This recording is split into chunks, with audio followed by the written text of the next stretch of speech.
Como vai? Estamos aqui para mais um encontro tratando do tema hidrografia no seu preparatório para o Enem, aqui no Fórmula do Sucesso.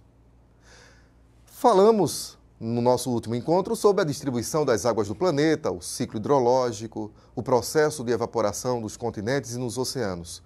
Hoje trataremos um pouco mais desse tema. Falando-se em distribuição das águas do planeta, gostaria que você observasse comigo um mapa. Nós vamos fazer agora um teste comparativo. Observe. Temos aqui um mapa da distribuição das reservas de água doce no mundo. E a legenda indica alguns lugares com alta reserva, outros com média, baixa ou muito baixa, chamadas também de áreas críticas. Note que essa distribuição ela é desigual. E temos algumas áreas que são, de certo modo, privilegiadas em relação a altas reservas de água doce. É o que acontece, por exemplo, em quase todo o continente americano. É o que acontece na porção centro-ocidental da África. Note. É o que acontece também em parte do continente asiático, principalmente a parte norte do continente. E observamos algumas áreas aqui e acolá na Oceania, muito pontuais. Em relação às reservas baixas ou muito baixas, notamos aí o norte da África, a região também do Oriente Médio. Observe também que os dois países mais populosos do globo, no caso, Índia e China, apresentam territórios com baixa reserva de água. Também constatamos no continente europeu essa situação de baixa reserva. Bom, então, norte africano, região do Oriente Médio, continente europeu, áreas da Índia e da China e também parte da Austrália apresentam baixa ou muito baixa reserva de água potável. Observado isto, eu queria que você agora estabelecesse uma comparação entre o que visualiza neste mapa e no mapa a seguir. Temos agora um mapa da desigualdade no acesso à água potável, que indica-se aí na legenda o percentual da população com acesso à água potável tratada. Veja que as áreas em vermelho apresentam menos de 50% da população tendo acesso à água com tratamento. As áreas em verde musgo, em verde mais escuro, têm de 90% a 100% da população recebendo água com tratamento. Água, portanto, em boas condições, em condições ideais de consumo. Na comparação com o mapa anterior, que se refere a reservas, o que é que você está conseguindo perceber aí? Certamente, você agora parando para olhar direitinho, tirou algumas conclusões, não é? Mas para ajudar aqueles que ainda, porventura, tenham dúvida nessa comparação, vamos observar o mapa anterior. Olha lá. Reserva de água doce no mundo, note aí. Voltando então aqui à desigualdade no acesso à água potável, que conclusões nós podemos tirar? De maneira geral, é justamente o que você pensou. Os países que, em geral, apresentam melhores padrões de vida, e isso quase que invariavelmente em países desenvolvidos, a população tem um acesso à água potável tratada muito mais garantido, independentemente do volume de suas reservas. É o caso, por exemplo, do continente europeu. Nós vimos no mapa anterior que, de maneira geral, as reservas de água são baixas aí. Mas isso não é um empecilho para que a população tenha o acesso a essa água de maneira adequada, com tratamento. Já no continente africano, repare que no mapa anterior, olha lá, note, a parte centro-ocidental do continente africano, ela apresenta uma reserva alta de água doce, de água potável. No entanto, no mapa do acesso da população à água tratada, não é isso que aparece. E, de maneira geral, o continente africano apresenta índices muito baixos de população com acesso à água tratada. Note, no entanto, que o Egito, aqui no nordeste do continente, está situado inclusive numa grande área desértica, o Saara, tem um bom acesso, né, de sua população, mais de 90% de sua população tem acesso à água tratada. Mas alguns países na África Centro-Ocidental não têm, né, esse acesso de maneira adequada, como é o caso aqui da região do Congo, nessa parte equatorial, mais úmida do continente africano. Isto nos permite algumas conclusões. Por exemplo, a questão do acesso à água não está diretamente ligada ou necessariamente ligada ao volume das reservas. É muito mais uma questão de infraestrutura. E os níveis de desenvolvimento também podem ser, de certa maneira, representados dessa forma. Essa condição do continente africano em relação à população, pouco percentual de sua população com acesso à água tratada, repercute diretamente no padrão de vida de sua população e até mesmo nos índices ligados à questão, por exemplo, demográfica. Como? As taxas de mortalidade infantil, especialmente, estão muito conectadas ao fato de que boa parte da população consome a água sem tratamento.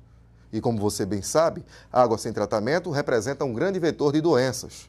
Muitas doenças vão se propagar através dos rios, que são usados muitas vezes para abastecer determinadas comunidades que não têm tratamento de água. Voltando lá às imagens, observe mais algumas questões.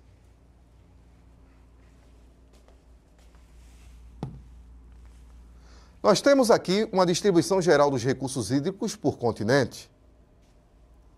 Essa é uma coisa que não se pode determinar do ponto de vista humano, Naturalmente falando, a América do Sul é o continente, ou é a porção continental que apresenta o maior percentual, em comparação com os demais continentes, de água potável, de água doce. É seguida pela Ásia e pela América do Norte. Em menores percentuais, vem aí a Europa, a África, a Oceania e a América Central. Aliás, Oceania e América Central até se justifica pela própria limitação das extensões de suas terras. Mas no continente africano, em função de questões relacionadas ao seu quadro climático e principalmente ao seu clima, uma vez que a África é o continente mais tropical e com uma taxa de evaporação muito elevada, inclusive com grandes áreas desérticas, a extensão do continente ela se contrasta com o percentual de sua participação no que diz respeito à distribuição da água potável no planeta. Mais uma ilustração, nós temos aqui uma distribuição dos oceanos e mares. Lembrando que os oceanos, como já vimos, vimos no nosso encontro anterior, tratando deste tema, os oceanos são essas grandes porções que cercam os continentes. Já os mares, eles se configuram como porções de oceano, que num passado remoto, possivelmente estiveram integrando um daqueles oceanos, um destes oceanos, e que com o processo de migração continental teriam ficado confinados aí de maneira total ou parcial no interior dos continentes. Acerca dos mares, eles podem ser classificados em 3 categorias. Os chamados mares abertos ou costeiros, que são aqueles que se comunicam com os oceanos de maneira ampla. É o que acontece, por exemplo, na região das Antilhas, o Golfo do México, o Mar das Antilhas. Tem os mares interiores ou mediterrâneos, que se comunicam através dos estreitos, o próprio Mar Mediterrâneo, por exemplo, se comunicando com o Oceano Atlântico através do Estreito de Gibraltar, lembra? Situado entre a Europa e a África. E os mares fechados ou isolados, que se localizam no interior do continente sem qualquer comunicação com o oceano, como é o caso do Mar Cáspio, o Mar Morto, o Mar de Aral. Nós temos agora um mapa que mostra mais ou menos as condições gerais que estes mares abertos, mediterrâneos ou fechados apresentam. Observe, por exemplo, a situação do Golfo do México aqui no continente americano, entre a América do Norte e a América Central. Nós temos o Golfo do México com uma ampla passagem situada entre 2 grandes penínsulas. A Península da Flórida, nos Estados Unidos, e a Península de Yucatán, no México. Portanto, essa ampla comunicação faz do Golfo do México um mar aberto.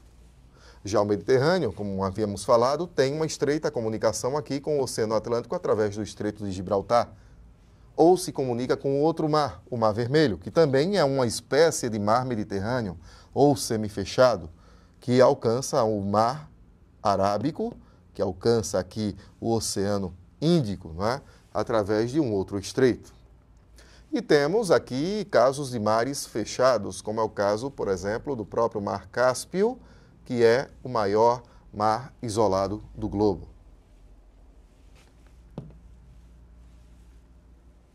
Bom, em relação às características dos oceanos, nós temos aí, não é, de maneira geral, o Pacífico, sem dúvida nenhuma, merecendo um destaque, até por ser o oceano mais extenso do globo e o oceano também com as maiores médias de profundidade, se destacando aí a Fossa das Marianas, com mais de 11 quilômetros de profundidade.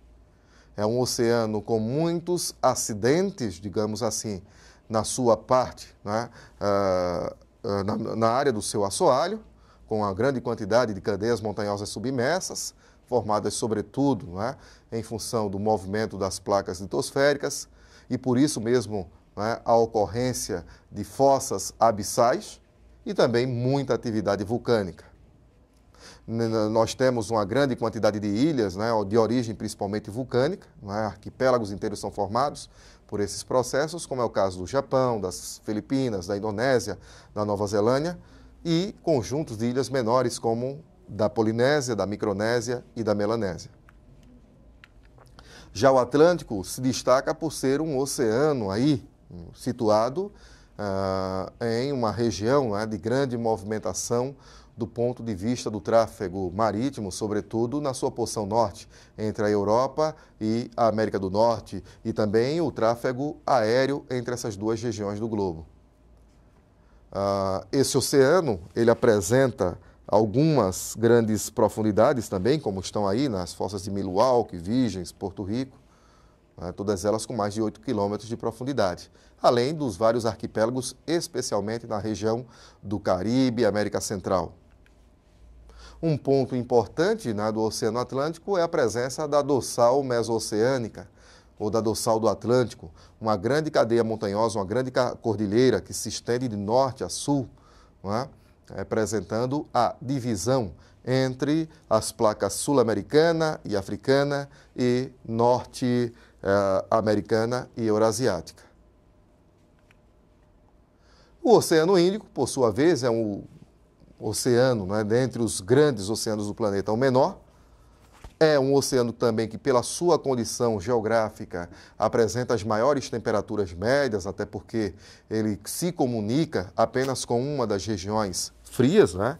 Apenas com a Antártida, diferentemente do que acontece com o Pacífico e com o Atlântico, que além de serem oceanos mais amplos, né, eles se comunicam, recebem águas frias das duas regiões polares. A bacia do Oceano Índico, ela produz também esse efeito de armazenamento maior de calor.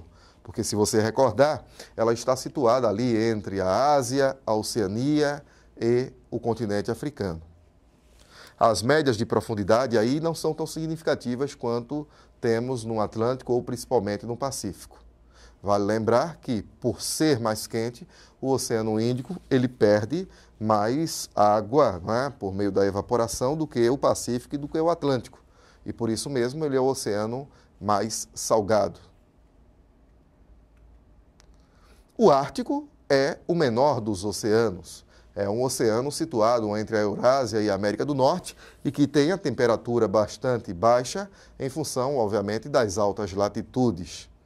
É um oceano onde se verifica a ocorrência de banquisas, né? Gelos formados na calota, né? Na própria calota polar, o gelo que se forma sobre o oceano, e os icebergs, que são blocos de gelo que se desprendem dos continentes. Na realidade, temos até aqui um equívoco. Eu peço a você, inclusive, Fera, perdão por esse equívoco. Na realidade, iceberg não se desprende de calota polar. O que se desprende de calota polar são as banquisas, são os gelos que se formam sobre o próprio oceano. O iceberg, portanto, ou qualquer iceberg, é um bloco de gelo formado, né, em continente, puramente por água doce, e que desaba desse continente em áreas costeiras sobre o oceano, saindo, né, ao sabor das correntes fluindo por esses oceanos, ok? Especialmente em altas latitudes. Bom, temos aqui uma imagem agora que traz o Mar de Aral.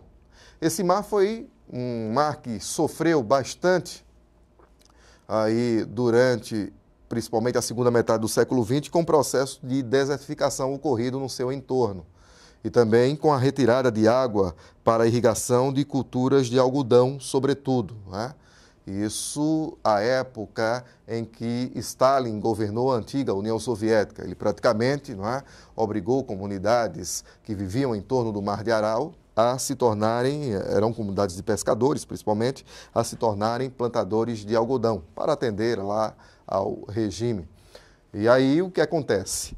Em áreas desérticas e semiáridas, a taxa de evapotranspiração potencial ela é maior do que a de precipitação. E o resultado disso é que o Mar de Aral, ao longo do tempo, com a retirada de suas águas e com pouco volume de chuvas que é natural nesse ambiente, foi, portanto, perdendo, né, espaço e se tornando uma área salina, basicamente salina. Observe aí imagens, não é? Inclusive de embarcações encalhadas há muito tempo. E o que você observa, por exemplo, nessa fotografia, na parte inferior do lado direito, esbranquiçado, é justamente sal que se acumula no fundo desse mar em função do processo, todo o processo de evaporação. E, portanto, é uma área que fica praticamente impossível se recuperar, né, se desenvolver o seu volume de água, até por conta da própria questão climática, até mesmo por conta da sua dimensão. Isso é uma coisa que a gente observa, né, que de repente a ingerência humana sobre a natureza pode causar danos, muitas vezes irreversíveis, e grandes problemas sociais e econômicos. Eu encerro esse segundo encontro nosso de hidrografia aqui e aguardo você no nosso próximo encontro. Um grande abraço e até lá!